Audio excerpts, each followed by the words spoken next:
Olá, meus queridos irmãos, a paz de Cristo a todos. Que bom que nós estamos aqui para mais uma pré-aula da nossa escola bíblica. Que bom que Cristo, nosso Senhor e Salvador, tem nos concedido mais esta oportunidade. Eu me chamo Márcio e nós publicamos aqui neste canal uma série de estudos bíblicos dinâmicas para melhorar o aprendizado aí dos nossos queridos alunos, professores, superintendentes, todos aqueles que amam estudar a palavra de Deus nas EBDs. Tá bom? Nesta oportunidade, nós publicaremos aqui a lição de número 2 da classe de adultos, que tem como tema a predileção dos pais por um dos filhos. Um tema muito importante relacionado à família, tá bom?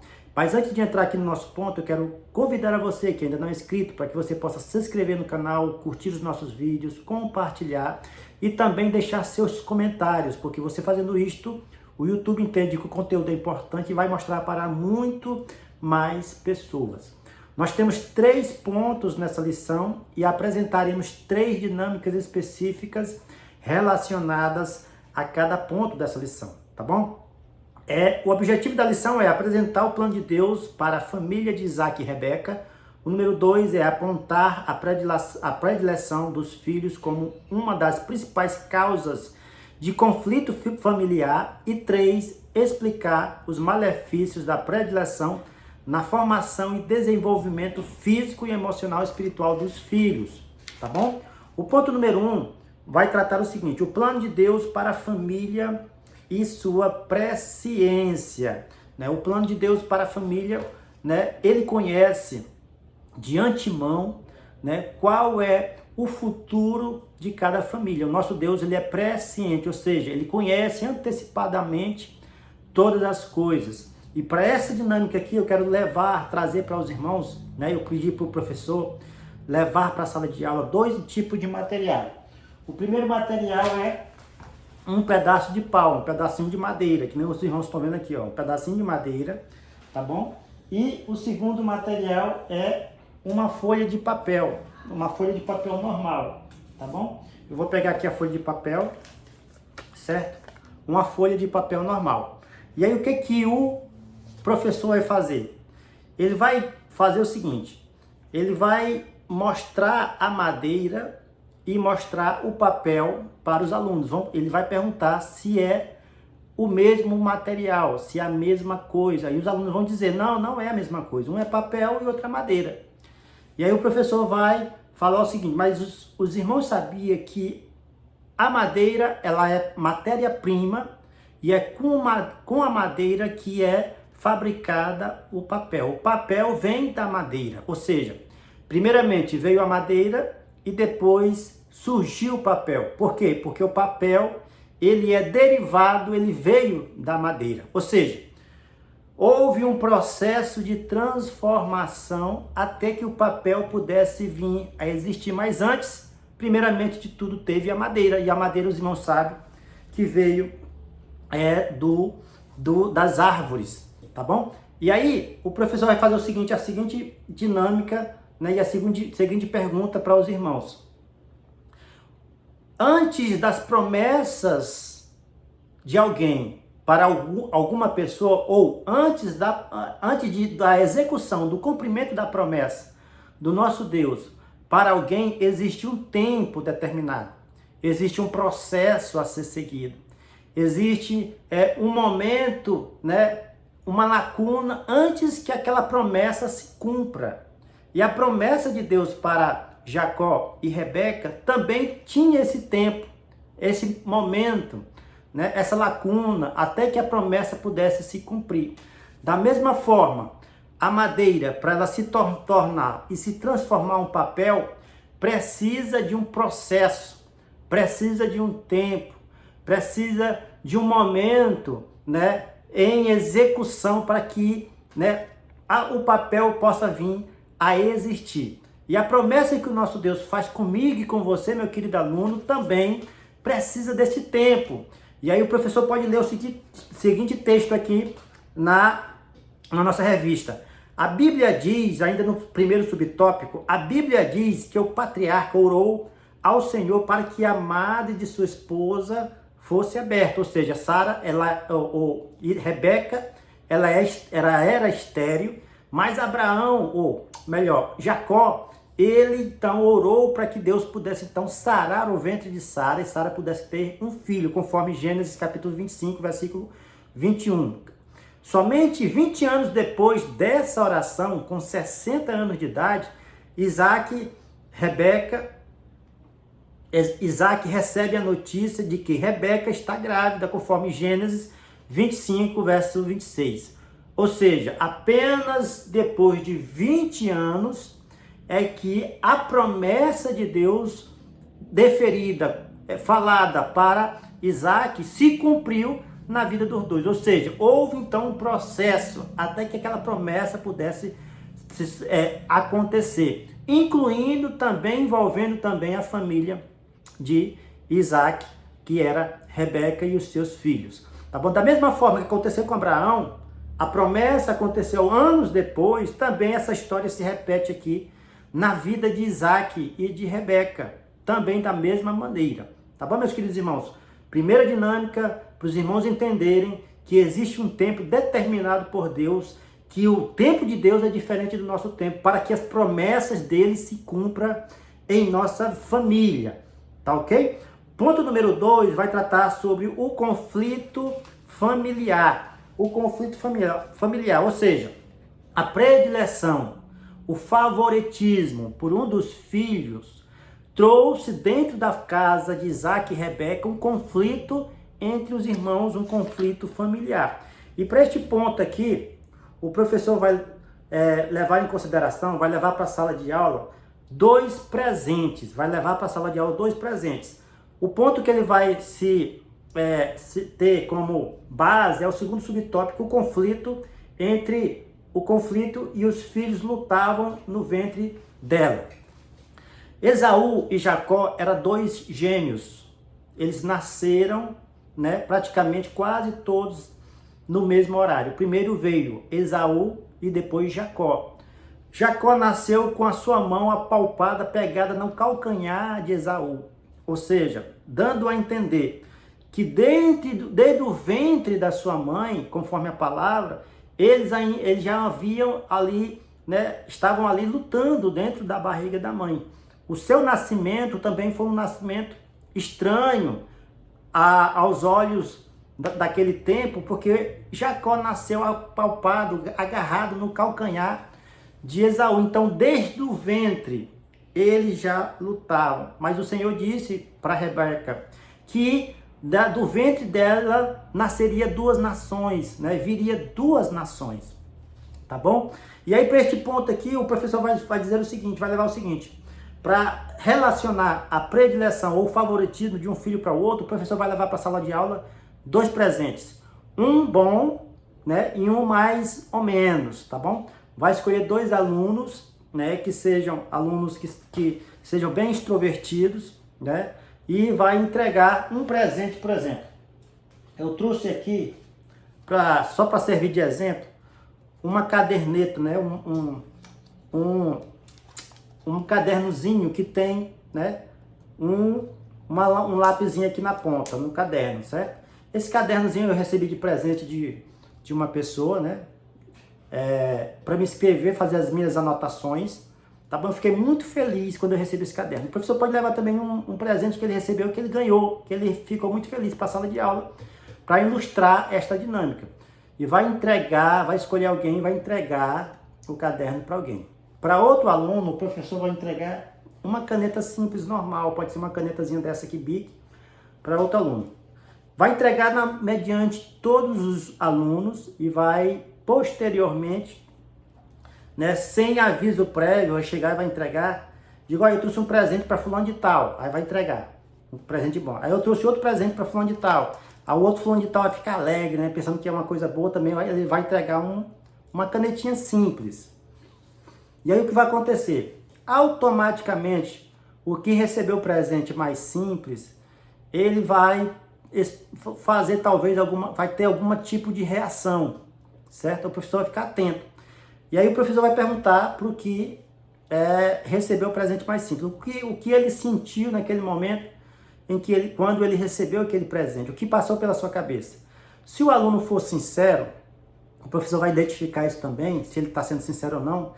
Mas se o aluno for sincero, ele vai dizer, olha, eu achava que o meu presente também seria um presente bom, um presente que, como o meu colega recebeu, tal. O professor vai perceber o descontamento desse aluno, né? Depois o professor vai entregar o mesmo presente para o aluno também. É bom ter dois presentes iguais, para entregar também um presente bom para o aluno, só para a gente fazer a aplicação dessa dinâmica. E aí o professor vai dizer, olha só, nós que estamos convivendo aqui todos os domingos nas escolas bíblicas, a gente já conhece os nossos alunos, quando os nossos alunos eles não ficam alegres ou contentes com alguma coisa que aconteceu. Da mesma maneira, existe também, tem que ter também uma atenção especial dos pais dentro do lar para com os filhos, né? Não tratar os filhos com indiferença, tratar da mesma maneira um quanto o outro. Se for entregar um presente e os dois têm a mesma idade, entregue o mesmo presente para os dois, para não gerar dentro deles um descontentamento, uma tristeza, um rancor, ou eles acharem que não merecem, né, que não são merecedores e do amor dos seus pais, e com isso gerar dentro da família um conflito, porque é isso que acontece quando os pais não têm sabedoria de tratar os filhos com o mesmo amor, com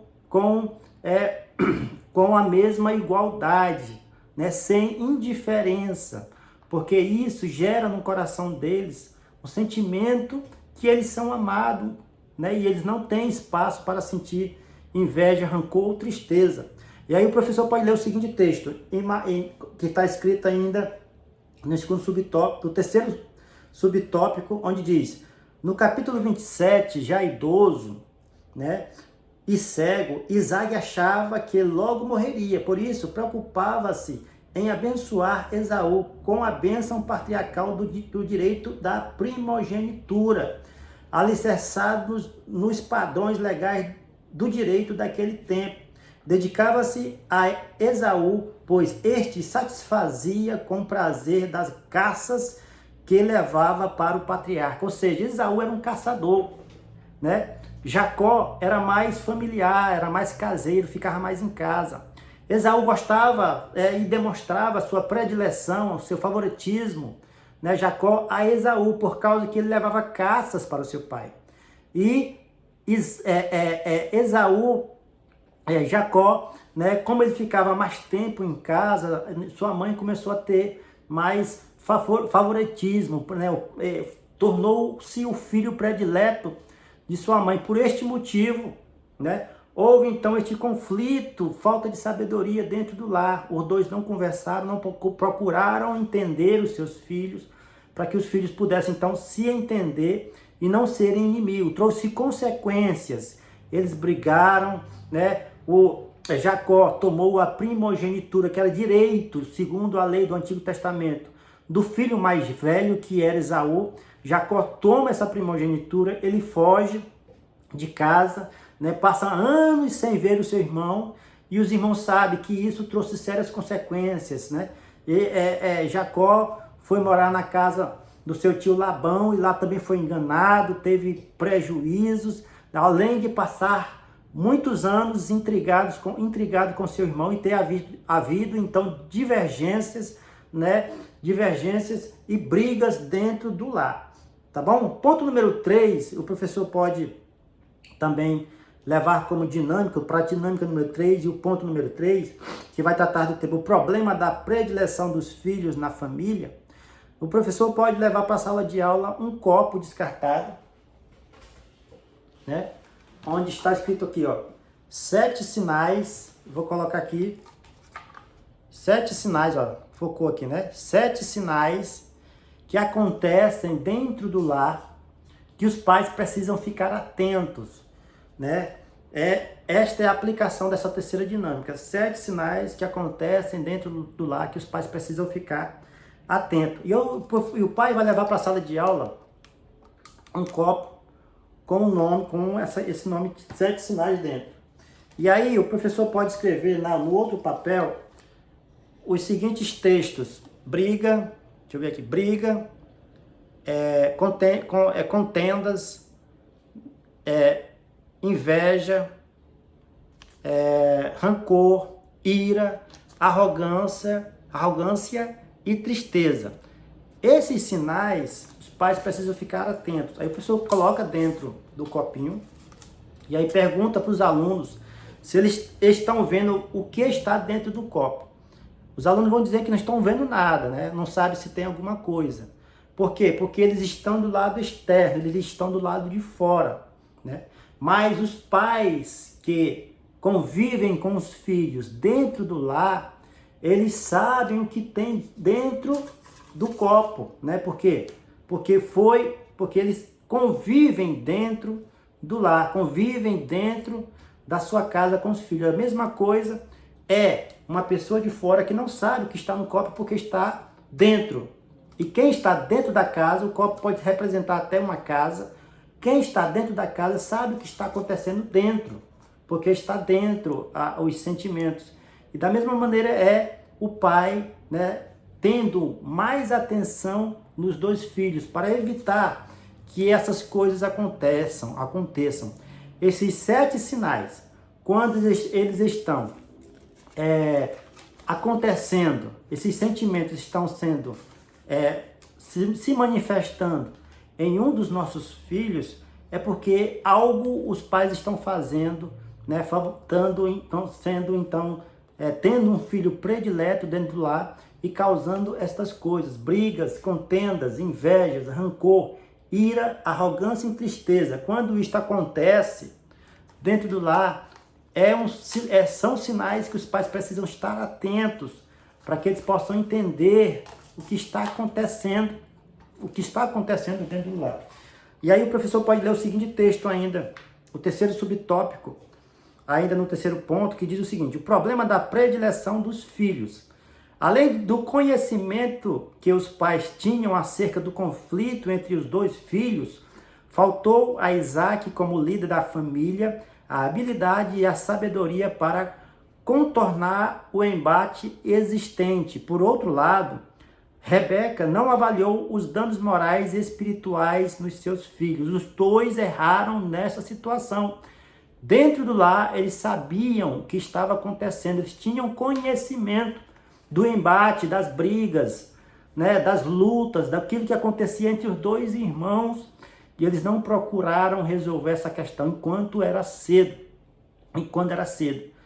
Por isso, meus queridos irmãos, nós possamos então ficar com esta palavra que o Senhor tem nos dado através dessa lição, tomando cuidado para não deixarmos claro ou não sermos induzidos, influenciados pelo favoritismo em um dos filhos, para não tornarmos no nosso coração um dos filhos prediletos, para que a gente possa trabalhar de maneira honesta e agradável ao Senhor, tratando os dois filhos da mesma maneira e igualdade diante da nossa vida e diante da vida dos nossos familiares. Tá bom, meus queridos irmãos? Fiquem todos na paz. Gostaram dessas 3 dinâmicas? Se você gostou, comenta aqui embaixo, curta, compartilhe, não deixe de se inscrever no canal também, tá bom? Fiquem todos na paz e até a próxima, se Cristo, o nosso Senhor, nos permitir.